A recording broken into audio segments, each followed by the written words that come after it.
Cette vidéo pour montrer comment calculer un antécédent ou une image dans le cas où on nous donne une fonction affine. Alors déjà un petit rappel, lorsque l'on a une fonction, tout type de fonction, le nombre que l'on donne à la fonction, on appelle ça l'antécédent, et le calcul ensuite que fait la fonction nous donne à la sortie l'image. Alors, si on souhaite calculer une image, ça signifie qu'on cherche la partie de droite, donc que la partie de gauche, l'antécédent, a été donné. Ça veut dire la lettre X. Donc, calculer une image, ça consiste à substituer, c'est-à-dire remplacer X par la valeur qui aura été donnée. Par contre, si on nous demande de calculer un antécédent, c'est qu'on va chercher X alors que l'image est donnée.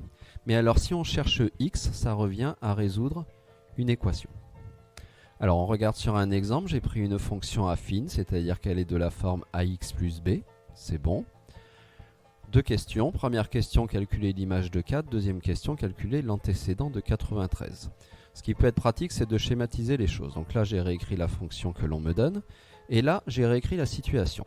Étant donné qu'on me demande de calculer l'image de 4, ça veut dire que je cherche l'image. L'image qui est à droite, je la cherche.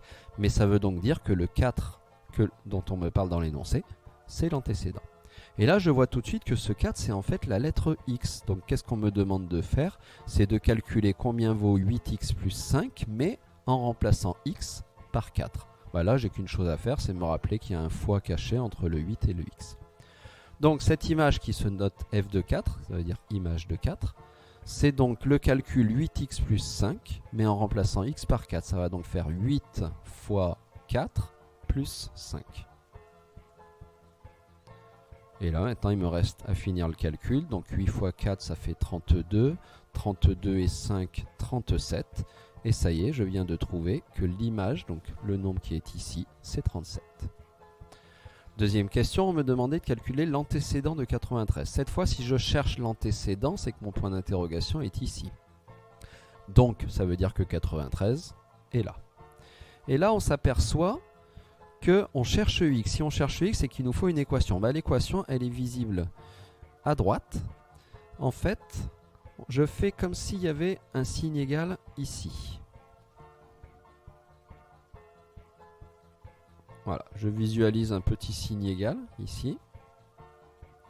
Et là, je vois une équation directement visible. 8x plus 5 est égal à 93. Ça veut donc dire que pour trouver l'antécédent, c'est-à-dire x, je vais devoir résoudre cette équation.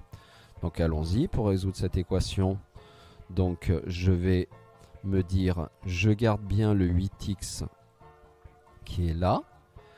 Ce plus 5 par contre, je vais lui rajouter son opération inverse, c'est-à-dire moins 5.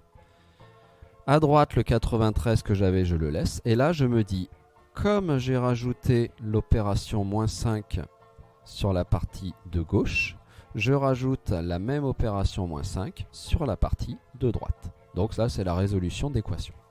Que se passe-t-il à gauche? Plus 5 moins 5 vaut 0, il ne me reste plus que 8x. Et à droite, je calcule le 93 moins 5 qui vaut 88. J'y suis presque. Maintenant, pour trouver x, j'ai plus qu'à diviser par... Donc, je reprends là.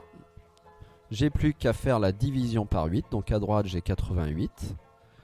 Je le divise par 8.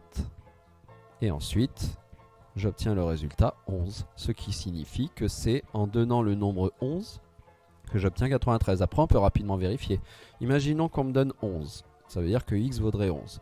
8 fois 11, 88, plus 5, c'est bon, ça me donne bien 93. Voilà, donc bien pensé. Calculer une image, c'est remplacer x par la valeur donnée. Et calculer un antécédent, c'est résoudre une équation.